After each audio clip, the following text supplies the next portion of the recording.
আমরা করব জয়ের আজকের পর্বে তোমাদের সবাইকে একরাশ প্রীতি ও শুভেচ্ছা জানিয়ে শুরু করছি আমাদের আজকের আয়োজন। তোমাদের সাথে আছি আমি আনিশা আমিন। প্রতি পর্বের মতো এই পর্ব শুরুতে জানিয়ে দিচ্ছি এই সপ্তাহের সংবাদ শিরোনামগুলো। আতঙ্কিত নগরবাসী ডেঙ্গুর প্রকোপে ২৬ জুন পর্যন্ত সারা দেশে মৃত্যুর সংখ্যা প্রায় অর্ধশতাধিক।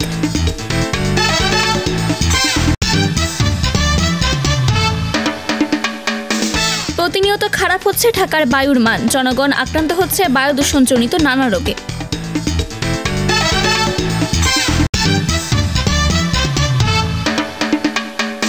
বৃক্ষ দিয়ে সাজাই দেশ, সমৃদ্ধ করি বাংলাদেশ, এই প্রতিপাদ্য নিয়ে শুরু হয়েছে জাতীয় বৃক্ষ মেলা ২০২৪।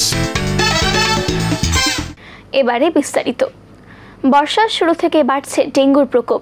প্রতিনিয়তই হাসপাতালে বাড়ছে শিশু ডেঙ্গু রোগীর সংখ্যা। বিভিন্ন উপসর্গ নিয়ে আসছে অভিভাবকেরা।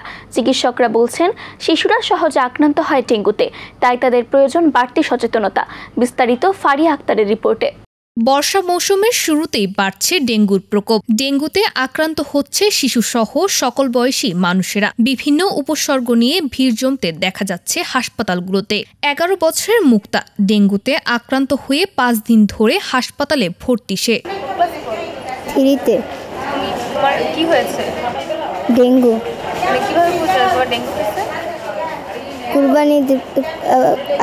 কুরবানিতে পরে পরীক্ষা করেছি, তারপরে ডেঙ্গু হয়েছে।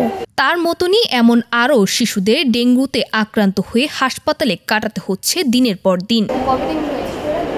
২২ তারিখে ধরা পড়ছে। ডাক্তার বলছে তরল জাতীয় জিনিস খেতে, বেশি পানি ডাব এগুলা খেতে বলছে। ওর জ্বর আসছে ২৩ তারিখে, পরে জায়গায় নিয়ে আসছে, সাথে বমি ছিল। পরে এখানে আনার পরে ওরে টেস্ট দিছে, টেস্টে মানে ডেঙ্গু ধরা পড়ছে। ৪ দিনের দিন আমি ডেঙ্গু টেস্ট করছি, তখন পজিটিভ আসছে। তারপরে আমি ওই দিন আয়সা ভর্তি হয়েছি, তা আলহামদুলিল্লাহ ট্রিটমেন্টের পর এখন আলহামদুলিল্লাহ বাচ্চা আমি সুস্থ। ৩ দিন ধরা পড়ছে, টেস্ট দিছে, টেস্টে ডেঙ্গু ধরা পড়ছে। পরে হাসপাতালে আবার ৫ দিনের দিন ভর্তি করছি, আয়সা চিকিৎসা চলতেছে, এখনও সুস্থ হয়নি। বৃষ্টির সাথে পাল্লা দিয়ে বাড়ছে ডেঙ্গু আক্রান্তের সংখ্যা। সরকারি প্রতিবেদন অনুযায়ী চলতি বছর ১ জানুয়ারি থেকে ২৬ জুন পর্যন্ত ডেঙ্গুতে আক্রান্ত হয়েছে মোট ৩,৪৯৬ জন। এবছর ডেঙ্গুতে মারা যাওয়া ৪২ জনের মধ্যে ২৯ জনেরই মৃত্যু হয়েছে রাজধানী ঢাকার বিভিন্ন হাসপাতালে। গত বছরের তুলনায় এবছর মৌসুমের শুরুতে ডেঙ্গু আক্রান্তের হার কিছুটা কম, তবে মৃত্যুর হার দ্বিগুণ। বয়স্কদের পাশাপাশি শিশু ডেঙ্গু রোগীর সংখ্যা বেশি। এটা আসলে তিনটে জিনিস। একটা আমি চিকিৎসক আমার দুটো অংশ থাকে, চিকিৎসা দেওয়া এবং স্বাস্থ্য শিক্ষা বলে দেওয়া। আর সরকার যে করছে সেটা নিঃসন্দেহে হয়তো আটকানোর জন্য যথেষ্ট, কারণ নাহলে তো গতবারের মতো একটা ভয়ঙ্কর এপিডেমিক শুরু হয়ে যেত। এটা পজিটিভ। তৃতীয়ত বাবা মা গার্ডিয়ানদেরও কিন্তু সতর্ক থাকাটা খুবই জরুরি, কারণ স্কুল বলেন, বাচ্চাদের বাইরের এক্সপোজার বলেন, আর এখন এনভায়রনমেন্টের চেঞ্জের কারণে ডেঙ্গুর কিন্তু বাইটিং হ্যাবিট চেঞ্জ হয়ে গেছে। দেখুন, এত তীব্র দাবদাহেও কিন্তু আমাদের ডেঙ্গু রোগী কমেনি। সুতরাং সব মিলিয়ে পারিবারিক পর্যায়ে সতর্কতাটা অতি গুরুত্বপূর্ণ। সব কিছু সরকারের বিভিন্ন এজেন্সির উপরে ছেড়ে দিয়ে বসে থাকলে হবে না, কারণ আপনার বাচ্চাদের ডেঙ্গু আক্রান্ত না হয়। ডেঙ্গু আক্রান্ত হলে যে করণীয়, যেমন একটা বাচ্চা আক্রান্ত তাকে আলাদা করে মশারিতে রাখতে হবে, অন্যান্যদেরকে আলাদা বিচ্ছিন্ন করতে হবে। এই যে কাজগুলো যদি সঠিকভাবে আপনারা না করেন, তাহলে শুধুমাত্র এজেন্সি বা ডাক্তার সাহেব কিন্তু চিকিৎসা দিয়ে ডেঙ্গুকে সুস্থ করতে পারবে না। সবাইকে সমৃদ্ধভাবে কাজ করলেই আমরা এই ডেঙ্গুর যে মহামারী, এটা আমরা অতিক্রম করতে পারবো। চিকিৎসকেরা জানান, প্রতিদিনই ডেঙ্গুর নানা উপসর্গ নিয়ে হাসপাতালে আসছেন অভিভাবকেরা। তাই বাসাবাড়ির চারপাশ নিয়মিত পরিষ্কার পরিচ্ছন্ন রাখার পাশাপাশি আরও সচেতন হওয়ার নির্দেশ দেন তিনি। বর্ষা মৌসুমের শুরুতেই বাড়ছে ডেঙ্গুর প্রকোপ। প্রতিদিনই হাসপাতালগুলোতে শিশুসহ সকল বয়সী রোগী ভর্তি হচ্ছে। চিকিৎসকরা বলছেন ডেঙ্গুতে শিশুরা বেশি আক্রান্ত হয়, তাই তাদের জন্য প্রয়োজন বাড়তি সচেতনতা। সংক্রমণ ঠেকানো গেলে মৃত্যু ঠেকানো যাবে বলছেন বিশেষজ্ঞরা।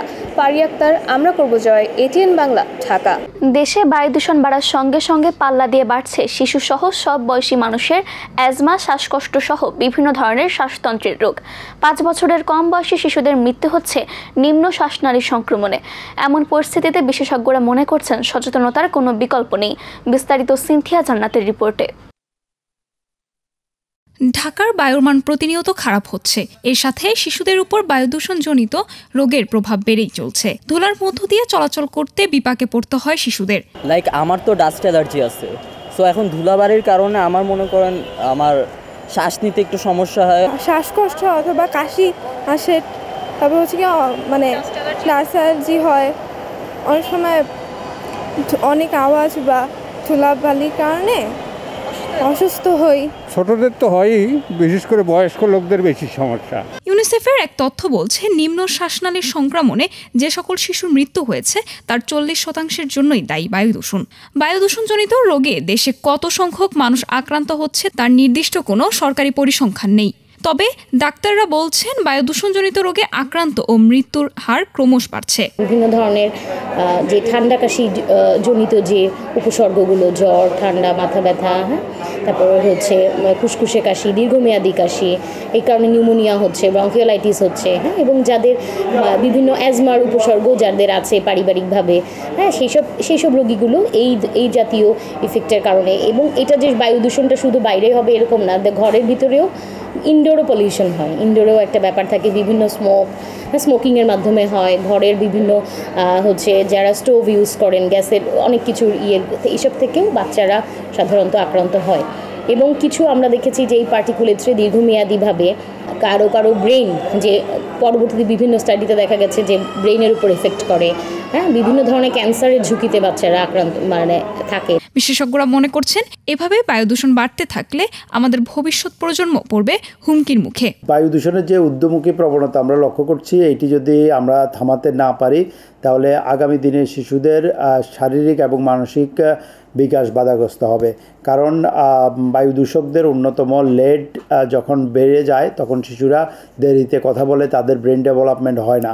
আবার দূষিত বাতাস যেখানে রয়েছে, ধুলাবালি যেখানে রয়েছে, সেখানে শিশুরা যেতে কমফোর্ট ফিল করে না, ফলে তাদের যে শারীরিক গঠন যেটি হওয়ার কথা সেটি সঠিকভাবে হতে পারে না। এমন পরিস্থিতিতে সচেতনতার কোনো বিকল্প নেই, পাশাপাশি প্রয়োজন সরকারি ও বেসরকারি প্রতিষ্ঠানের জরুরি পদক্ষেপ। বায়ু দূষণের ফলে বাড়ছে কঠিন রোগ। বিশ্বব্যাপী বায়ু দূষণের কারণে সবচেয়ে বেশি মৃত্যু ঘটে, তার মধ্যে শিশুদের সংখ্যাই সবচেয়ে বেশি। বিশেষজ্ঞদের মতে বায়ু দূষণ কঠিন রোগের ঝুঁকি বাড়িয়ে দেয়। দ্রুত এই সমস্যার সমাধান করা না হলে আমাদের ভবিষ্যৎ প্রজন্ম পড়বে হুমকির মুখে। সিনথিয়া জান্নাত, আমরা করব জয়, এটিএন বাংলা, ঢাকা। চটপটি, ফুচকা, ঝালমুড়ির মতো মুখরোচক খাবার আমরা সবাই খেয়ে থাকি, তবে এসব খাবার স্বাস্থ্যকর কিনা তা আমরা অধিকাংশই জানি না। সম্প্রতি করা এক গবেষণায় এ জাতীয় খাবারে ডায়রিয়া জীবাণুর উপস্থিতি পাওয়া গিয়েছে, ফলে এসব খাবার খেলে দীর্ঘমেয়াদী ব্যাধিতে আক্রান্ত হওয়ার আশঙ্কা দেখা দিয়েছে। বিস্তারিত জানাচ্ছে মোহাম্মদ মুবারক হোসেন। রাস্তার পাশে ফুটপাতে বিক্রি করা চটপটি, ফুচকা কিংবা ঝালমুড়ি জাতীয় খাবারের প্রতি কম বেশি সকলেরই আকর্ষণ রয়েছে। তবে অস্বাস্থ্যকর পরিবেশে তৈরি করা এ সকল খাবার মানবদেহের জন্য ঠিক কতটা নিরাপদ, সে সম্পর্কে কি আদৌ ধারণা আছে সাধারণ মানুষের? সম্প্রতি বাংলাদেশ নিরাপদ খাদ্য কর্তৃপক্ষের এক গবেষণায় দেখা গেছে ঢাকার রাস্তায় বিক্রি হওয়া ছোলামুড়ি, চটপটি সহ 6 খাবারে উচ্চমাত্রার ডায়রিয়া জীবাণু রয়েছে। গবেষণায় 6 ধরনের খাবারের মোট 475টি নমুনা সংগ্রহ করা হয়, যেখানে ইকোলাই, ভাইব্রিও এসপিপির মতো ক্ষতিকর ব্যাকটেরিয়া পাওয়া গেছে।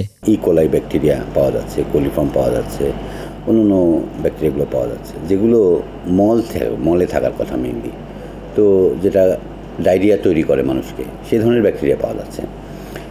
তো যদি কোনো ফুডে আমরা ইকোলাই একটা ব্যাকটেরিয়া এটা পাই, তাহলে ধরে নেওয়া হয় যে this food is somehow contaminated with fecal materials. Dhaka সিটিটাকে আমরা ধরেন 50টা থানা আছে আমাদের, এটাকে 25টাতে ভাগ করলাম, মানে পাশাপাশি যে 2টা থানা, এর থেকে আমরা 3টা করে স্যাম্পল নিলাম বিভিন্ন জায়গায়। এর মধ্যে ধরেন কিছু কিছু স্যাম্পল আছে, যেমন ধরেন স্যান্ডউইচ, তারপরে কি অ্যালোভেরা শরবত, তারপরে সুগার ক্যান শরবত, চটপটি, এই ধরনের জিনিসগুলো করেছি। তো এগুলো দেখা যায় যে এই জায়গার মধ্যে মোটামুটি অ্যাভেলেবল। 2টা থানা পাশাপাশি মিলে একটা করে স্যাম্পল হয়েছে, এরকম 475টা স্যাম্পল হয়েছে। দূষিত পানি, নোংরা গামছা, অপরিষ্কার হাত, ধুলাবালিময় পরিবেশের কারণে খাবারে এই ধরনের জীবাণু মিশে যাচ্ছে বলে গবেষণায় উঠে আসে। বিক্রেতারা বলছেন খাবারগুলো বিক্রির সময় তারা যথাসাধ্য চেষ্টা করেন স্বাস্থ্য সুরক্ষা নিশ্চিত করার। প্লেট মনে করেন আমি 2 ঘন্টা পর পরে পানি পাল্টাই, যে প্লেট পরিষ্কার আয়নার মতো, এছাড়া তো আর ভালো পানি পাওয়া যাবে না। পানি মনে করেন দিনে 3-4 বার পাল্টাইতে হয়। পানি তো মনে করেন বাড়ি একটা ধুলে পানি ময়লা হয়ে যাবে, সিস্টেম বুঝলেন না, 2 ঘন্টা পর পরে পাল্টাই। স্বাস্থ্য সুরক্ষার নিশ্চয়তা না থাকলেও খেতে মুখরোচক হওয়ায় এগুলো অধিক প্রিয় হয়ে থাকে শিশুদের কাছে। অভিভাবকেরা জানে তাদের সন্তানদের আবদার রাখতে গিয়ে তারা এগুলো খেতে দিচ্ছেন। খোলা পরিবেশে বিক্রি করছে, যার কারণে হচ্ছে বাইরে ধুলাবালিও আসছে। তো এইগুলো খেয়ে কি কখনো তোমার পেট খারাপ হয়েছে অথবা তুমি অসুস্থ হয়েছে, এরকম কোনো ঘটনা ঘটেছে কিনা? হ্যাঁ হয়েছিল আগে, যখন আমি প্রথম দিকে এসব খেতাম তখন আমার পেট খারাপ হতো, শরীর খারাপ হতো।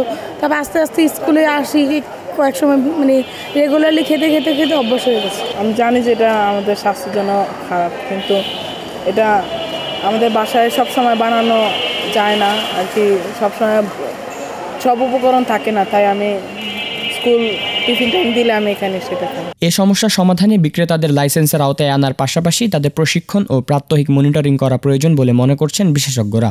প্রশাসনের ধরনের তো করণীয় আছে, কারণ এই সমস্ত বিজনেসগুলো মানে ইনফর্মাল বিজনেস বলে, যে এদের কোনো লাইসেন্স নাই, এদের কোনো ট্রেনিং নাই। তো ওদেরকে যদি এই ফর্মাল আনা যায়, ফর্মাল বিজনেসের মধ্যে আনা যায়, এই দিকটা ওনারা দেখতে পারেন যে ঠিক আছে ওনাদেরকে একটা লাইসেন্স দিলেন, লাইসেন্স দেওয়ার আগে ওনাদেরকে ট্রেনিং দিয়ে দিলেন এবং এই ট্রেনিংটা কন্টিনিউয়াসলি করবেন, প্রত্যেক বছরে এসে 1 ঘন্টা ট্রেনিং দিয়ে চলে যাবে। দরকার পড়ে ওনাদেরকে পয়সাও দেওয়া হবে, ঠিক আছে তুমি পয়সাটাও নাও, তাইলে হয়তো অনেকটা ইমপ্রুভমেন্ট হবে। এছাড়াও শিশুদের ক্ষেত্রে অভিভাবকের বাড়তি নজরদারি প্রয়োজন বলে জানান এই গবেষক। মোহাম্মদ মোবারক হোসেন, আমরা করব জয়, এটিএন বাংলা, ঢাকা। পরিবারের দুবেলা দুমুঠো খাবার জোগানোর জন্য প্রতিদিন কারণ বাজারের মাছের আড়তে কাজ করছে শিশু কিশোররা। পাশাপাশি কয়েকজন পড়ালেখা চালিয়ে গেলেও বেশিরভাগই পড়ালেখা বাদ দিতে বাধ্য হয়েছে। ছোট বয়স থেকেই যেন ওদের মধ্যে গড়ে উঠেছে কর্তব্য পরায়ণতা। বিস্তারিত জানাচ্ছে মোহাম্মদ রাব্বি হোসেন। একটি শিশুর মূল দায়িত্ব বলতে নিয়মিত লেখাপড়া এবং খেলাধুলা করা বোঝায়। তবে পারিবারিক অসচ্ছলতার কারণে কিছু শিশুকে এই গণ্ডি পেরিয়ে আসতে হয়, নিযুক্ত হতে হয় নানা পেশায়। রাজধানীর কারওয়ান বাজারের মাছের আড়তে প্রতিদিন কাজ করছে এমন অনেক শিশু কিশোর। মাছ আনা নেওয়া জায়গা মতো পৌঁছে দেওয়াই তাদের মূল কাজ। 4টার দিকে আসা 7টা 8টার দিকে চলে যায়। আচ্ছা, মানে সারাদিন এতক্ষণ কাজ করে কত টাকা পাবে? 500-600। আর তুমি পড়ালেখা করো? হ্যাঁ, পড়ালেখা করি। জি আছে। আবার এমনি বাড়িতেই থাকে, ওরা কিছু কাজ করে না। তুমি যে টাকা এখান থেকে ইনকাম করে এটা কি পুরো পরিবারে দিয়ে দাও? হ্যাঁ, পরিবারে দিয়ে দিই। এই টাকা দিয়ে পরিবার চলে। এখানে কাজ করে যে টাকা উপার্জন করে তা দিয়ে তারা তাদের পরিবারকে আর্থিকভাবে সহায়তা করে। বয়স 12 বছর। মিন্তি কাজ করি, যে কোনো মাছ নিয়ে ফুটে ফুটে দিয়ে আসি। প্রতিদিন কাজ করো? জি। কাজ করে মানে কেমন ইনকাম হয়? এই 300-400 টাকা হয়। হ্যাঁ, লেখাপড়া করো? না। জি। হ্যাঁ, ওনারা বাড়িতে থাকে। এখানে যা ইনকাম করে এটা কি সব বাসায় দিয়ে দাও? জি। মাছ আনার পাশাপাশি কেউ কেউ আবার করছে মাছ কাটার কাজ। কাজের পাশাপাশি পড়ালেখাও চালিয়ে যাচ্ছে। তুমি এখানে কি কি কাজ করো? এই মাছ কাটা, এরকম মাছ তুলি। প্রতিদিন কাজ করো? হ্যাঁ। কেমন টাকা পাও এখান থেকে কাজ করে? এই 100-1000 এরকম দিনে? হ্যাঁ। টাকা দিয়ে কি করো? টাকা যা পায় সব মা বাবা আঙ্গুর খরচের লেগে কিছু দেয়। পড়ালেখা করো তুমি? জি করি। পড়ি। কাজ করতে শতকষ্ট হলেও এই কোমল হাতেই তাদের বিনা অভিযোগে এত পরিশ্রম। অদম্য কর্মপ্রচেষ্টার ফলে এই শিশুরাও একদিন উঠতে পারবে উন্নতির চরম শিখরে। পরিবারের দুবেলা খাবার জোগানোর জন্য রাজধানীর কারওয়ান বাজারে মাছের আড়তে কাজ করছে এই শিশুরা। যে বয়সে তাদের খেলাধুলায় মেতে থাকার কথা, সেই বয়সে তারা ব্যস্ত থাকে তাদের কর্মে। এই শিশুরাও দেশের সুনাগরিক হিসেবে গড়ে উঠুক, সেটি সকলের প্রত্যাশা। মোহাম্মদ রাব্বি হোসেন, আমরা করব জয়, এটিএন বাংলা, ঢাকা। প্রতিটি শিশুর বেড়ে ওঠার জন্য প্রয়োজন একটি সুষ্ঠু পারিবারিক পরিবেশ। অথচ বর্তমানে বাংলাদেশে প্রায় 90% শিশু শিকার হচ্ছে পারিবারিক সহিংসতার। মনোবিদরা বলছেন, বর্তমান প্রজন্মের শিশুদের সাথে অভিভাবকদের সম্পর্ক আরও স্বচ্ছ হলেই সহিংসতার হার কমানো সম্ভব। আরও জানাচ্ছে সৈয়দা সাদিয়া। শিশুদের সুষ্ঠু বিকাশের জন্য পরিবারের সকলের ভূমিকাই গুরুত্বপূর্ণ। অথচ বর্তমানে বিভিন্নভাবে পারিবারিক সহিংসতার শিকার হচ্ছে শিশুরা। খাদ্য, বস্ত্র, বাসস্থান বা চিকিৎসার পাশাপাশি সঠিক পারিবারিক পরিবেশে বেড়ে ওঠা শিশুদের অধিকার হলেও তা লঙ্ঘিত হচ্ছে অনবরত। তুমি যখন কিছু চাও তোমার বাবা মা তোমাকে মারে? মারে বলতে কি, চাই যে সময় থাকে তখন দেয়, যে সময় না থাকে তখন তা দিতে পারে না। একটু জোর জস্তি করলে তখন একটু মারা ধরে। তুমি কি চাও না তোমার আব্বু আম্মু তোমাকে অনেক আদর করুক? হ্যাঁ। তাহলে মারে কেন? আমি পড়াশোনা করি না জানো। আমি চাই যে আমার আব্বু আম্মুর স্বপ্নটা আমি পূরণ করতে চাই, সেজন্য আমার না বকে খারাপ রেজাল্টের জন্য একটু বুঝিয়ে বলে। তাই মায়েরও বকা দেয়। কেন বকা দেয়? পরীক্ষায় লেখা খারাপ হয় দেখি। আব্বু বকা দেয়, তোমার খারাপ লাগে না? জি। ইউনিসেফের তথ্য বলছে বাংলাদেশে 1 থেকে 14 বছর বয়সী শিশুদের মধ্যে উদ্বেগজনকভাবে প্রতি 10 জনে 9 জন শিশু প্রতি মাসে পারিবারিক সহিংস পরিস্থিতির মুখোমুখি হচ্ছে। অভিভাবকেরা বলছেন দারিদ্রতার কারণে সন্তানের আবদার রাখতে না পারায় কখনো কখনো তাদেরকে মারধরের পথও বেছে নিতে হয়। বাজারে তো আমার লাগবে 300 টাকা, বেরিয়ে যাবে আমি 100 টাকা বাজারে আমার হয় না, মিল করে আমার অনেক কষ্ট করে আমার আনতে হয়। এটার জন্য বাচ্চাকে 5 টাকা চাইলেও খুব রাগারাগি করে তারপর দিতে হয়। বাচ্চারা তো থামে না, দিতেই হইব 5 টাকা 10 টাকা দিতেই হইব। স্কুলে গেলে টাকা দাও, টিফিন দাও, নাহলে একটা কিছু দাও, না ধরলেই মায়ের দূর করে পাঠাইতে হয়। কী করুন? মা হয়ে কি কোনো সন্তানকে চায় যে বাচ্চার মারুক কিংবা বাচ্চা আঘাত পাক, মানে কষ্ট পাক, আমার সামনে থেকে দূরে সরে যাও, এটা কি কোনো মা চায়? বাধ্যগতভাবেই তো বাচ্চারে করতে হয়, মারতে হয়। মনোবিদরা মনে করছেন সহিংসতা বৃদ্ধির একটি প্রধান কারণ হলো বর্তমান প্রজন্মের অস্থিরতা। তাই সহিংসতা প্রতিরোধে অভিভাবকদের সচেতনতা জরুরি। যে শিশুটি ছোটকাল থেকে যে কিশোর বা যারা এই পরিবেশে বড় হয় তারা নিজেরাও কিন্তু খুব বেশি খিটখিটে মেজাজের হয়ে ওঠে বা তাদের ব্যক্তিত্বটা সম্পূর্ণভাবে বিকশিত হয় না, এবং কখনো কখনো দেখা যায় তাদের যে মেধা থাকে বা তাদের যে বিভিন্ন ধরনের যে গুণগুলো থাকে বা সামাজিক দক্ষতার বিষয়গুলো থাকে সেগুলো কিন্তু সঠিকভাবে বিকশিত হয় না।